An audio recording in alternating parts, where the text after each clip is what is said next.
Welcome back to the Tundra, episode 6, presented by Nicolet Law. He's John Kuhn, Packers legend. I'm Matt Schneidman of The Athletic. We're back from the bye. Packers were back at practice today. A lot to get to today, John, as the Packers welcome in the Cincinnati Bengals, the, dare I say, lowly Cincinnati Bengals. What do you have your eye on as we start this game week number 6? Well, how did the Packers respond from going into the bye week with 2 straight weeks winless? All right, you got a loss to a team that you felt like you should have got a win against, and then you got a tie against the team you felt like you should have got a win against. And I can imagine the mood after the bye is, let's get back to work, let's start chopping some wood, and not too much dwelling on the past anymore. So first, what I want to do is touch on the nuts and bolts of what we saw at practice today. Number 1A, Christian Watson back at practice. Big news for the Packers. Tore his ACL on January 5th, so 9 months and 1 day after that, he's back at practice for the Packers. Today was just a very abbreviated practice. They practiced for about an hour. Christian Watson didn't do any teamwork, but his 21-day window is open. So for anyone who doesn't know how the return from PUP or IR works, is basically the phrasing for it is his window to return was opened today, or he was designated to return off the PUP list today. So what that means is the Packers have 21 days from today, October 6th, to either activate him to the 53-man roster or end his season. The last day they can activate him to the 53-man roster is the day after they play the Pittsburgh Steelers on Sunday Night Football in Week 8. So realistically, the last day, or last game, I should say, he can play is the Eagles game, but more than likely he's going to play sooner than that. Let me give you the quick nuts and bolts of what Watson said after practice today before I get your thoughts on what this addition means, John. He said he felt 100% at practice, but that he just needs to work some rust off, as anyone would after 9 months away. He's been doing a lot of the same route running and cutting and running drills that he did at practice today, off to the side. It just felt different because it was in an actual practice setting. He said if it was up to him, he would obviously play on Sunday, but there's a lot more that goes into it. It's week 6. He has to be smart. And he said the last box really for him to check off is just getting those live 11-on-11 bullets in practice, because he obviously didn't do teamwork today. So all that aside, John, whenever Christian Watson does play in a game, how big is that for the Packers offense? What does he bring to that passing game? Well, he brings another dominant vertical threat with supreme speed and size to boot, right? You're talking about a guy who's 6'4" and runs a 4.3 40. You can't coach that. That's an immeasurable that you just cannot put into a player, and he brings that kind of caliber athleticism to the wide receiver position. And I know Matt LaFleur is excited about putting that out there, to be able to continue to stretch these defenses vertically as they try and create more space for Josh Jacobs in the run game and Romeo Doubs across the middle and Tucker Kraft, on the seams down the hash marks. And Christian Watson will do just that in the pass game. The other thing Christian Watson really brings that I think is now perfectly estimated, but for a long time was very underestimated, is his ability to dominate blocking, for running backs or on wide receiver screens. He's one of the best blocking wide receivers that the Packers have on their team. So getting him back is not only going to boost the passing game, it's going to boost the entire offense. We've heard Matt LaFleur talk countless times about not just what Christian Watson can do in terms of, like you said, taking the top off a defense with his speed, but he's a guy who can play the X, the Y, the Z. He can block, as you said, and that's obviously a prerequisite in this offense if you want the ball thrown to you. And I don't think it's cliche to mention what he means to that locker room. Like Malik Heath got up on one of the camera person's stepping stools today in the back of Christian Watson's little scrum in front of his locker that he did with reporters, and was like waving his arms, saying, he's back. These guys really like Christian Watson as a teammate. And I asked Malik Heath afterward what made him so excited to have Christian Watson back. And he was talking about just what he did on a daily basis when he wasn't practicing to get back. And Malik Heath said, this is a guy you watch and you want to follow his lead because of the example he sets. I'm paraphrasing there. But guys like Matthew Golden talked today about what it can do for the offense if him and Christian Watson are on the field at the same time in terms of creating those explosive plays. Defenses can't just keep the top on to keep Matthew Golden from taking it off. They have to do the same for Watson. So it's less resources to Golden and more to Watson. So maybe more opportunities for the rookie. Christian Watson may not put up, 12 catch, 140 yard, 1 touchdown games. But we talk about it with Micah Parsons and Rashawn Gary. I think this is similar on a lesser scale. It's just another guy capable of making plays that opposing defenses have to account for. And it means less eyes at other capable playmakers on the Packers offense. Yes, and first and foremost, people think right away, oh, wow, we'll put Matthew Golden and Christian Watson out there at the same time, and who are they going to cover running deep down the field? Well, what this really helps with is a wide receiver core that you see make many rotations and substitutions. It allows them to have that dynamic speed in the formation every single play. Matthew Golden's out. Christian Watson can be in. Christian Watson's out. Matthew Golden can be in. So they can continually take the top off that defense, stress them with their speed while, not having to have one of them in the game at all times. And then if you do throw them in the game, you're talking about a deep play potential that you could send one guy on a deep cross and another guy on a post corner. And who does the safety bite on? Who does he really, who gets up on his toes quicker? And that's a decision that's going to be very tough for guys in the secondary as you're looking to try and extend the play deep, and then again opens up everything underneath that second level on the other side of the linebacker. So I can't stress enough how much Christian Watson will help this offense when he gets back in there, whenever it may be. Let me give you a quote from Rashawn Gary from the locker room today. Another guy who dealt with an ACL a couple years ago, came back in about 10 months. Rashawn Gary said, and I quote, "From what I've seen with Christian, I've seen him cutting and I've seen his runs looking a lot faster, explosive. I'm not going to tell him that yet, but he's looking a lot faster, and I just can't wait to get him back on the field because we need him." So this isn't your run-of-the-mill, experienced receiver coming back from an injury. This is a guy who the Packers have relied on heavily over the years when healthy to make plays. I think he'll be a big addition to this team. All right, let's run through the rest of Matt, the... one last point to put on that. If you remember Rashawn Gary coming back from his ACL, he came back in the best physical shape of his career. That year that he came back, he spent those 10 months just working on his body, did not have any football activities, and because of that, he came back and he looked like a freak. I mean, and he's always been a little bit freaky, but he looked especially freaky when he came back from that injury. That's not dissimilar to what Christian Watson's looking like right now. Bigger, faster, stronger than what he's looked even in his first few years in the league. Yeah, and if that translates to the field, what does that mean when Jaden Reed's back? Packers could have, I don't want to say an embarrassment of riches at wide receiver, but that's that depth that they've talked about in that room for so long. All right, some other notable stuff from practice today as I look at my notepad. Zach Tom and Aaron Banks both back at practice after the bye. That's good news for the Packers and their offensive line that has struggled the last 2 weeks. Jacob Monk designated to return off IR. That could help with the depth of that unit. The 3 guys who were on IR or the PUP list who were not designated to return yet, John Williams, their 7th-round rookie draft pick, who's still dealing with a back injury that he's been dealing with since the summer. Marshawn Lloyd, obviously still dealing with a hamstring injury. And Colin Oliver, their rookie 5th-round defensive end from Oklahoma State, who is still dealing with, I believe it's a hamstring injury. And then the 2 guys on the 53 who are not on IR, who are still not practicing, Devontae Wyatt, who Matt LaFleur said last week would be week to week. So I think we knew that he'd be out for a little bit. And then Anthony Belton, their rookie 2nd-round pick, who sustained a knee injury in practice, not last Wednesday, but the Wednesday prior before playing the Cowboys. So that defensive line and offensive line depth still not exactly where you want it to be. I'd say it's more concerning on the defensive line because on the offensive line, you might be getting Tom and Banks back if they're practicing on a Monday for Sunday's game against the Bengals. That defensive line, it could be a situation, John, where you see Warren Brinson active, the rookie 6th-round pick from Georgia, for the first time this season, if Devontae Wyatt is not playing, because they haven't had to go into a game without Wyatt yet. He got hurt, obviously, at the end of the second quarter of that Cowboys game. Is that a bigger deal than we're making of it, not having him?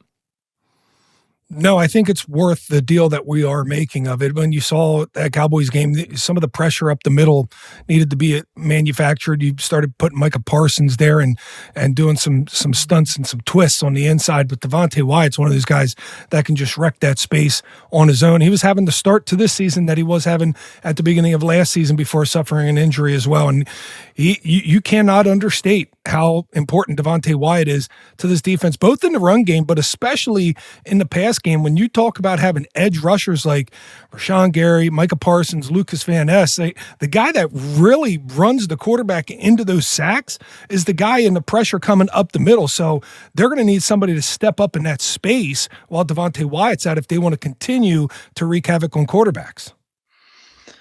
All right, I want to go big picture on this Packers team through 4 games as we go into week 6 against a team that has looked horrific the past couple weeks. And we'll get into more Bengals specific preview later in the show. I tweeted out facetiously last night as we record this on Monday afternoon that the Packers are tied for the fewest losses in the NFL. They are. They just are. Every team has a loss. The Packers have 1 loss.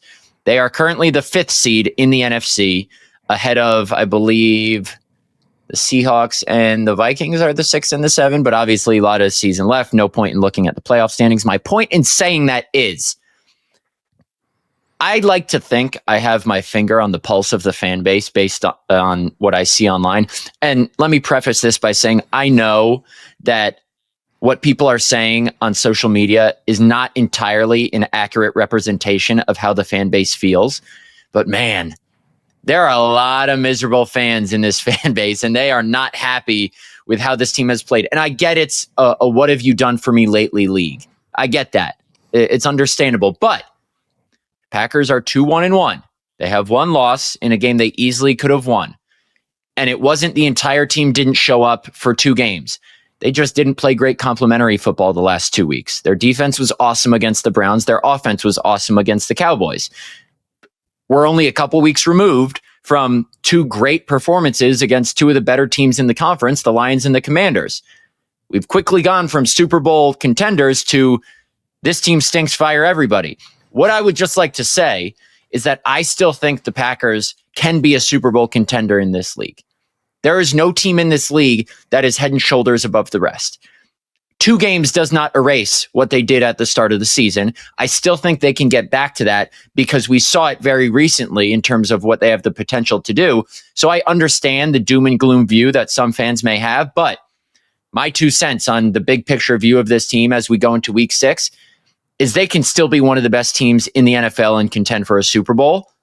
They just have to learn from these last 2 weeks, and hopefully for their sake, they did off the bye and get back to the team that I think is still in there that we saw the first 2 games of the season. 3 weeks. 3 weeks is all the time that it takes for people to completely change tune and turn heel. And it's been 2 weeks, but it's been 3 weeks, calendar weeks, when you start talking in and factoring in the bye.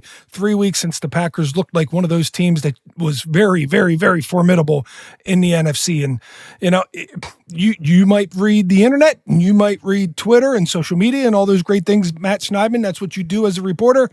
I'm running into people on the street talking to me, and when I'm seen, I am known as Mr. Packer, and people come up and want to talk to me exactly about these Packers because I call the games and I'm around the team and I'm on the sidelines, and the sentiment there in the grocery store, this is no lie, even this morning, today, in the grocery store, I had an old man ask me, are we going to be able to bounce back? Yeah, we're still capable of reaching the Super Bowl. That's our ceiling. That's what we can do. We're right there on a short list with some other teams that are very capable of making a deep playoff run. And really, do you believe that? And that is the feeling that fans have, because it doesn't take very long for you to convince them how dominant you can be, but it doesn't take them very long to convince them, on as a counterpoint, that you can also muck it up. And that's what the Packers did in their last 2 regular season games before the bye. They mucked it up. And right now, fans are wanting to see how they're going to bounce back. Now, I suspect a big bounce back this week against Cincinnati at home at Lambeau Field. And really,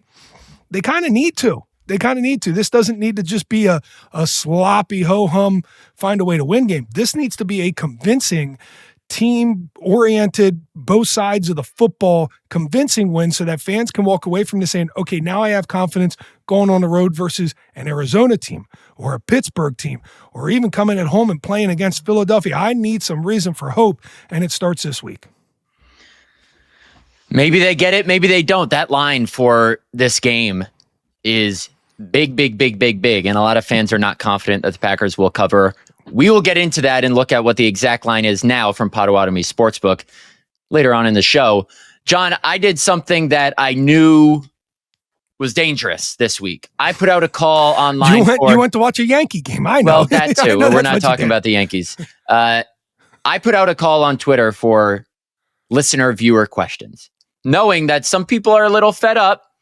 So next segment, after the break, we're going to dive into some viewer questions and answer them right here on this show. Stick with us. This episode of the Tundra podcast is brought to you by Nicolet Law. Since 2007, Nicolet Law has been representing injured folks in Wisconsin. And listen, you could be driving from a tailgate or trying to brave those highways during the snow. Accidents, they still happen. And when they do, you deserve a team that knows your story and your state. At Nicolet Law, they're more than attorneys. They're your neighbors. They're our neighbors, and they fight to get you back on your feet. So if life takes an unexpected turn, call Nicolet Law at 1-855-NICOLET or visit nicoletlaw.com. That's 1-855-NICOLET or visit nicoletlaw.com. They're proud to stand up for the Midwest, one case at a time. All right, welcome back to the Tundra presented by Nicolet Law. John, we're diving into listener/viewer questions. I put out a call for questions on Twitter. We got a couple good ones. What do you say we dive right in? Let's go. All right, number one, as our phenomenal producer, Adam Gracia, loads these up so everyone watching on YouTube can see them visually as well. From @TheLangOfTofu. Don't know how someone comes up with that as their Twitter username, but sure. At what point do you think major changes, in parentheses, like special teams, for example, would happen, ? What would need to happen first? John, I'll give the floor to you first on this one. Well, it depends on what you mean by major changes. If you're talking about a coaching change, I think he means Rich Bisaccia being fired. Okay, I think we're a while off from that. She, sorry, I don't know who's behind this account. I think the Lang is, off on this one. This one's not happening for quite some time, if at all. And I think this special teams definitely needs to correct some of the issues that's going on with it. Tighten up some of the screws and start playing some good football, because quite frankly, the offense will do its job, the defense will do its job, and then special teams isn't. Or maybe the defense is reeling and the offense is picking the defense up, and then the special teams lets them down again. But the special teams has been a problem in Green Bay for quite some time. It dates back, honestly, to about 2013. With a random average here and there around 2015. And then the rest of the seasons, it's just been poor special teams. And it's something that I know Matt LaFleur and the team are trying to address, but it's not going to happen. No major change is going to happen during the season. Yeah, I'm just thinking off the top of my head. I've covered this team 7 years now, every season under Matt LaFleur, and I do not remember. I don't believe that he's ever made a coaching change mid-season. And there were times when he had all the reason to, whether it be with Joe Barry, Sean Menninga, Mo Drayton. There have been a couple special teams coordinators he's let at least finish out the season. I'm not saying he's planning to fire Rich Bisaccia and he's just letting him finish out the season. Look, the job that Rich Bisaccia has done, whether it's because of his own fault or the players, has not been good enough this season. It's 4 games in, though. And yes, the response to that is, well, it's not just this season where the special teams play has been mediocre. It's been the last couple of years. And I agree. And this is not me saying this. Is not it's been more than a couple, Matt. It's been since 2013. I understand. I'm talking about Bisaccia specifically. I'm talking about Rich Bisaccia specifically. Let me finish this. So I think this is not my opinion when I'm saying this. I'm trying to look at it from LaFleur's perspective, because he's never going to be as reactionary as fans. And there's so much more that goes on behind closed doors that we do not see. Matt LaFleur knows exactly how Rich Bisaccia coaches that unit. He knows every single play, whether it's a coaching problem, whether it's a player problem, whether it's just the other team getting the better of you and they don't read too much into it.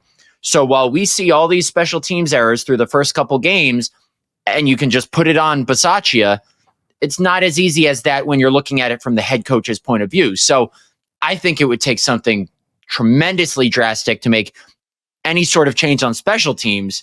I don't think it's going to happen. They gave this guy the assistant head coach title for a reason. It was reported, I think, that he's the highest paid special teams coordinator in the NFL. The results have to be better. But I don't think any significant change happens, certainly not during the season. On defense or offense, I don't think anything's going to happen there either, because like I said, I don't remember any significant in-season change that that the Lang is talking about during Matt LaFleur's tenure. I just don't. Could they potentially cut a player? Could they potentially move a player? Could they do Sure, something that's to that possible. nature? That's more possible. Absolutely. But when you start talking about how long this has been going, that the Packers special teams have been on the bottom half of the league, it dates back to when I was playing special teams for this Packers team, 2013. I told you they had one random average season, 2015. But there have been general managers that have changed jobs, head coaches that have changed jobs, and multiple, probably 7 special teams coaches in that time span in Green Bay. Something else needs to happen, and it's definitely not firing a coach midseason. Yeah, I mean, player changes are possible. They cut Amari Rodgers midseason a couple seasons ago. That might be something more along the lines of what happens. They're not cutting Matthew Golden or Jaden Reed or Savion Williams. So I don't know that a personnel cut or release is likely this year either. So we'll see. All right, next question. From @YoungPack with an X in there. Is there a correlation between little to no takeaways defensively and a lack of consistent production offensively? What I would say on this, just briefly before I get your thoughts, John, I don't think there's a direct historic correlation, but I do think that the offense is put in sometimes better positions when the defense takes the ball away, especially in, an opponent's own territory. So we saw last year, sometimes the defense take the ball away in advantageous positions and the offense benefit from it. Obviously, there isn't really that much of a direct correlation if the defense has an interception in the end zone and the offense still has a full field to work with. Maybe for more an intangible sense, it's one unit feeding off the other, energy-wise, vibe-wise, but I don't think there's necessarily a direct correlation between the Packers not taking the ball away and a lack of consistent offensive production. I mean, they didn't take the ball away from Dallas and they still scored 40 points. So I don't think there is much of a correlation, Young Pack. If you're talking about analytical evidence, the only thing that it would have a correlation to is scoring, right? Because you're setting up shorter fields. But I don't think EPA or anything to that nature would note any type of correlation between the two. I would say, and I'm very interested to see if there's any analytic out there between getting home to the quarterback faster and creating turnovers. You would think that would go hand in hand. You would think that the Packers getting at the quarterback, at a very good clip the first 3 games would have generated more turnovers than what it did, but potentially what it could have done is force the quarterback to throw the ball worse than to the other team. Throw it out of bounds, throw it away, throw the check down. It could have been something to that nature, or maybe quarterbacks are just much more aware of the Packers pass rush, so they're much quicker to get the ball out of their hands and not to the other team. All right, what do we got next? From @ZacharyBloom50. Is there a way to actually fix the special teams? Do you change personnel or do you change how they are coached? From someone who's played on Packers special teams before, albeit not under Rich Bisaccia, I will give you the floor, John Kuhn. I think the process needs to change a little bit. The players need to take a little bit more onus on themselves, and they need to lock in. When you look at the field goals that have been blocked in this game, to me, and this is just to me from a guy who's played special teams, you ease up just a little bit on a play. Maybe you weren't getting rushed. Maybe they weren't rushing in your gap the first couple times, and they were rushing in a different gap, and they were getting pressure in that gap. So you ease up just a little bit. So instead of going 100%, you're going 90%. Maybe there's a little detail with your split that creates a little bit wider of a fence there on the field goal unit.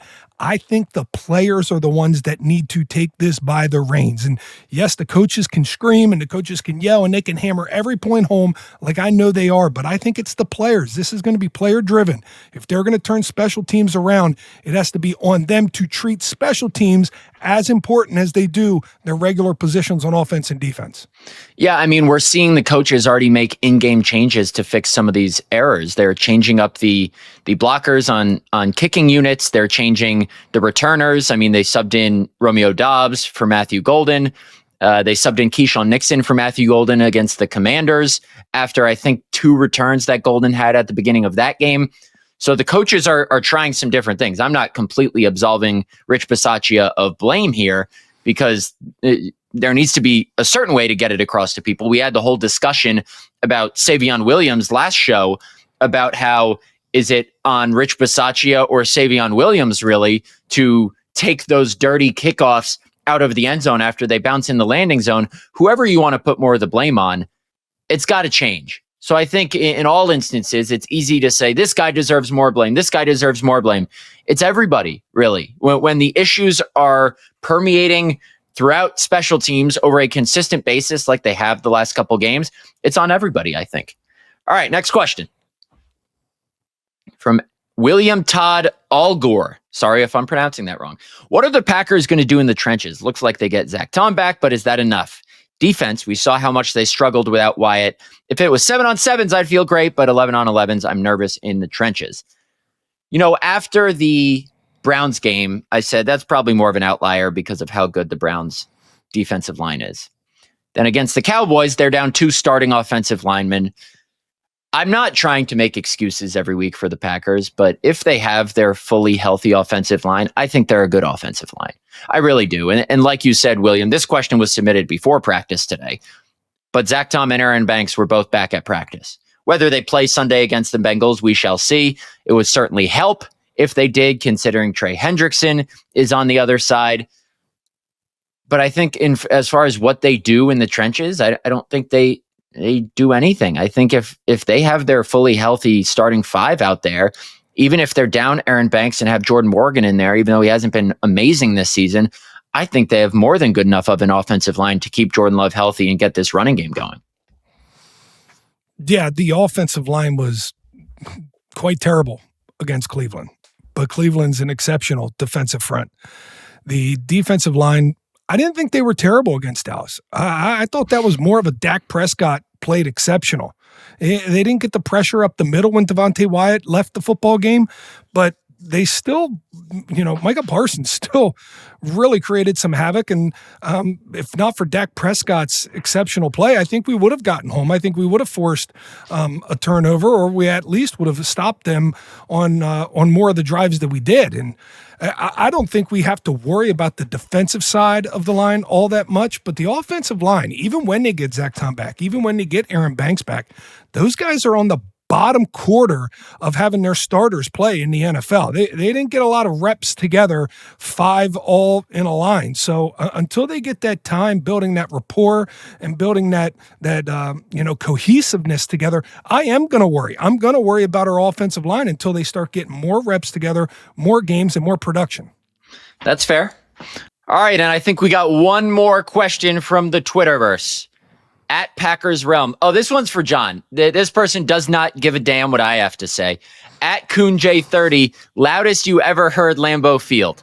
Question. Well, I mean, can you hear when you're in the press box? Does it make a little bit of noise? Does it make a little bit of grumbling? But you don't get Does to the be part. Stadium shake? A little bit, but I don't think you get a realistic sense of how loud it is when you're behind a glass pane. But I've only been here 7 years. You've been here way longer than that, John. So you can give a better answer to this than I can. I have my 2 answers, but go ahead. The loudest I've heard Lambeau. Okay, this is very. This one's actually going to rock people's world. When I was here in Green Bay, we always wanted the fans to get louder. We always thought, it wasn't the loudest that it could be. And then I came in with the New Orleans Saints and we played against Green Bay. Aaron Rodgers was just removed, from the starting quarterback position because he broke his collarbone. So we were going out there and playing a down Packers team. And I wasn't playing in the game because I tore my bicep, but I was still there with the team. And I remember Aaron Jones taking one about 80 or 70 to the house, and the stadium was so damn loud, so loud. I thought, wow, I wish they were that loud when I played here. But, since I started covering the team afterwards, when Aaron Rodgers came back in 2018 from the knee injury at halftime, that was really loud.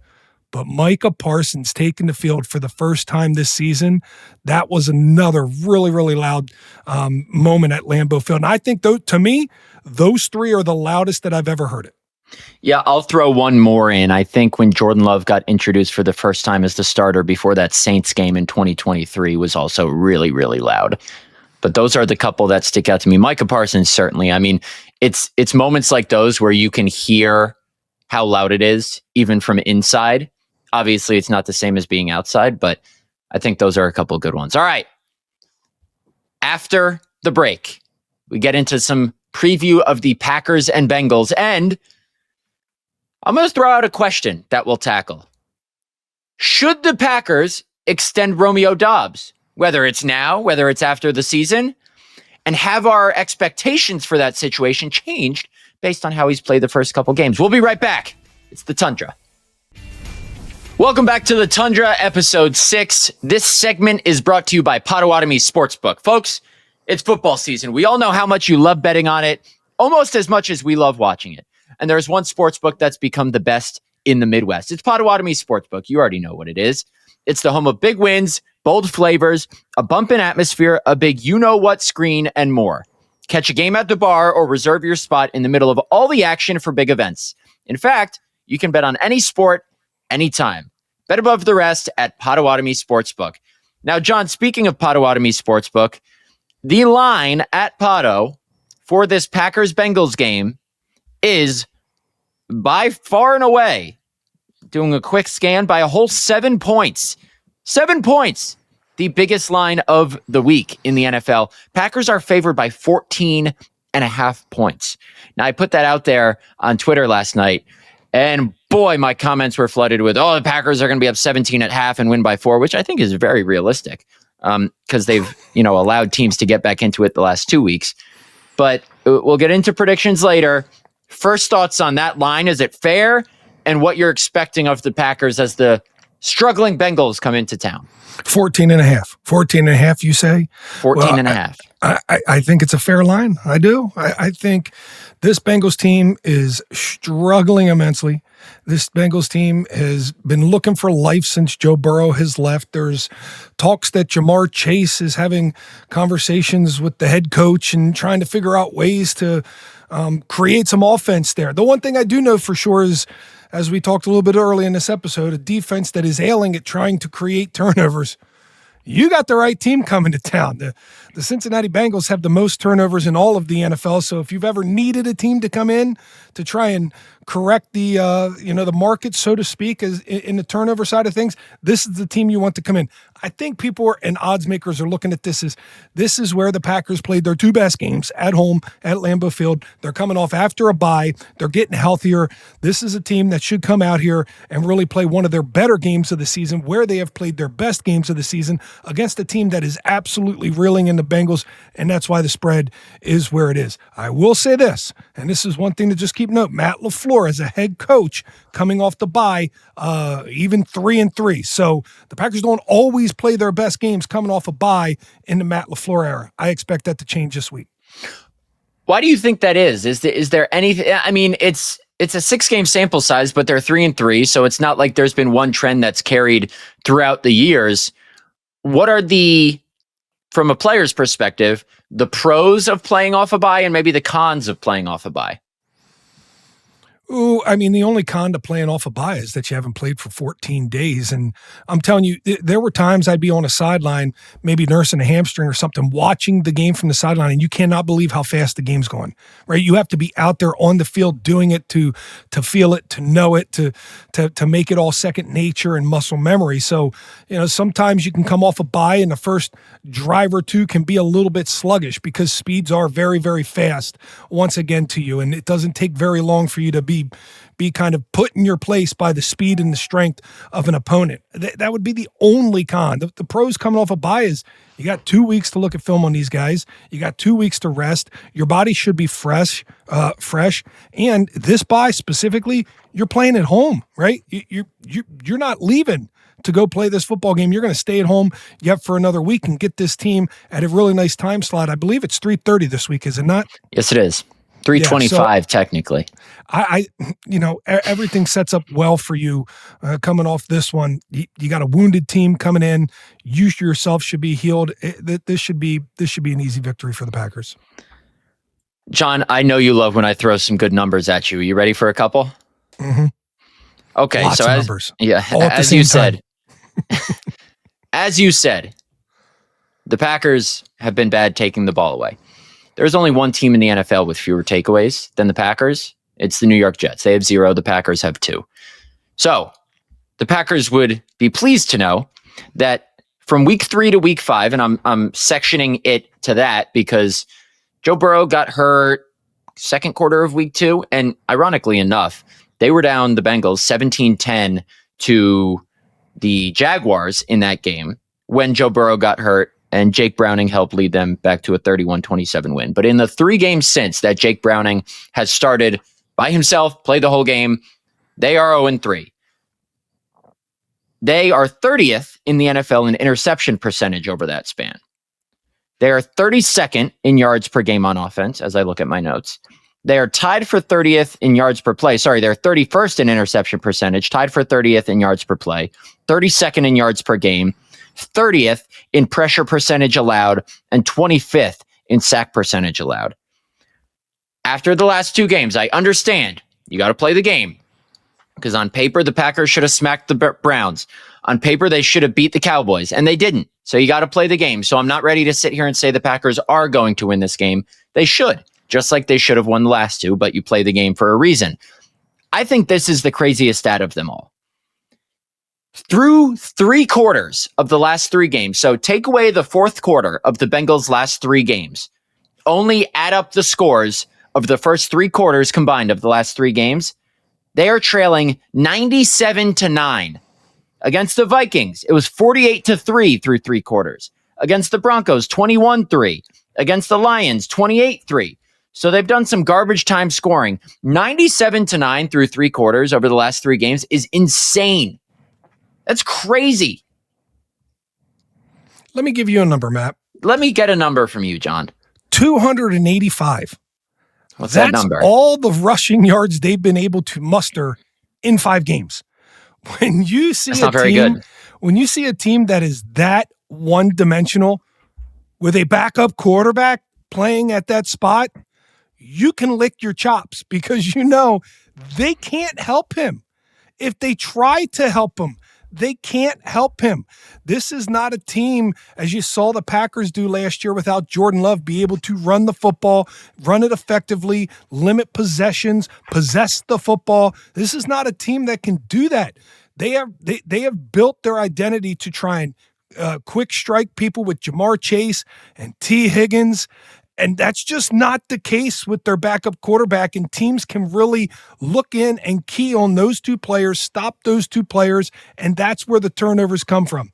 I expect the Packers to do a lot of the same. I expect Xavier McKinney and Evan Williams to get in on some stuff this week, and I expect the pass rush to get home early and often. It might not even be Jake Browning starting for the Bengals. Let me give you what Zach Taylor said today, courtesy of Paul Daner Jr., who covers the Bengals for us at The Athletic. I'm reading his tweet. Zach Taylor asked if he sees Jake Browning as starting QB versus Green Bay, and Zach Taylor said, we'll see where it goes. Like all personnel decisions, we have to evaluate it. Taylor again leaves door open to go a different direction at QB. Other QBs in the building for the Bengals, Brett Rippon, Mike White, and Sean Clifford. I want Sean Clifford to start on, well, I want him to, just for the story. That would be awesome. But I don't think it's going to happen. I don't think it's going to happen. And I don't honestly think it matters who goes out there as their starting quarterback this week. This team's reeling, this team's hurting.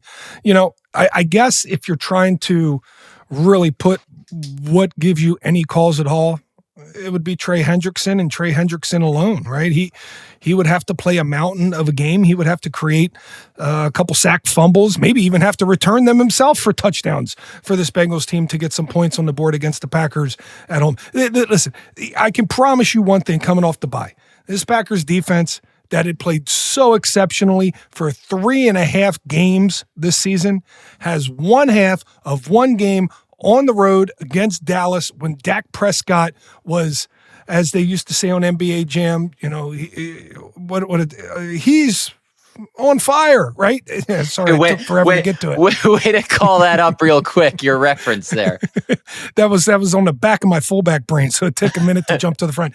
But anyway, they are sitting back now listening to all these naysayers and these doubters talking about they're not the 85 Bears, they're not the 2000 Ravens. I mean, you and I both said that just last week, and they're saying, we only played one bad half. Give us a break. They're going to come out here. They're going to be, Micah Parsons especially, Rashawn Gary especially, they're going to be smelling blood, and they're going to be chasing this team.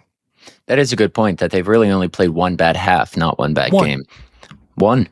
All right, score predictions. Packers 31, Bengals 17. I think the Bengals cover. But again, I think it could be a situation where it's 31-10 or 31-3 through three quarters.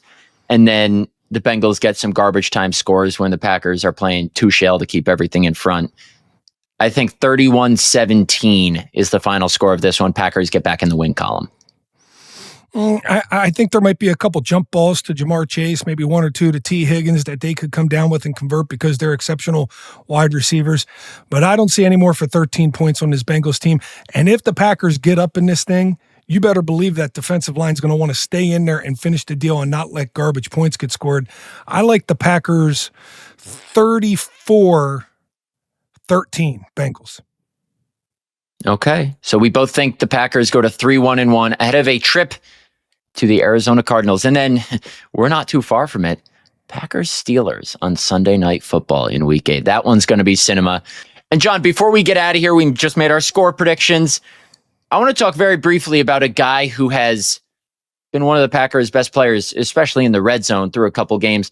We've talked a lot about Romeo Doubs over these last couple of years. The reports last year that he skipped practice and then was subsequently suspended for that Rams game because he was unhappy with his role. He's obviously in a contract year. I have been of the belief that it's unlikely he gets extended. Has what he's done in these first couple games changed? I don't know if it's changed your belief about what happens with his contract, but has it made it more likely, do you think, that the Packers extend him? And if so, should they extend him now before the price maybe goes up a little further? Oh, yeah. I definitely think you extend him and you extend him now. Oh, interesting. Coming into this season, you wanted to see who was going to step up. Would it be the youngster Matthew Golden? Would it be Jaden Reed? Would it be Romeo Doubs, Dontavian Wicks? And Romeo Doubs has been the one to answer the bell better than anybody else. And you got rookie contract control with both Golden and Savion Williams going forward. You got a couple more years with Jaden Reed.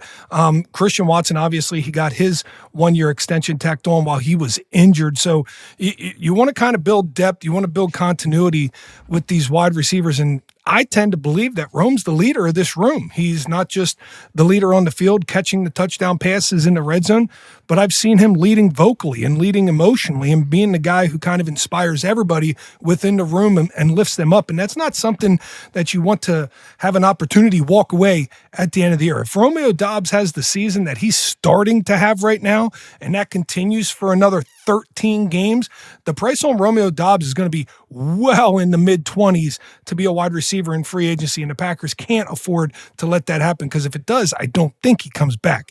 If you can get him now at a little bit lesser of a price, especially before the trade deadline, that's something that I'd be entertaining. Yeah, sure-handed red zone targets like Romeo Doubs do not come around all that often. And he has been phenomenal down there, especially in the red area, in the gold zone, as they like to call it here in Green Bay, for the first couple games of the season. I could see them extending him during the season just to maybe save some money as they project out to what he is going to do for the rest of the season. But then it takes two to tango. I could see Romeo Doubs' agent saying, no, we're not doing a deal right now.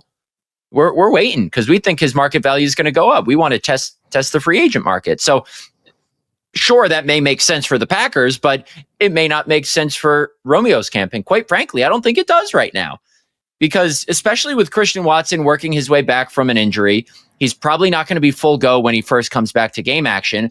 Jaden Reed's probably out for a little more while with a broken collarbone.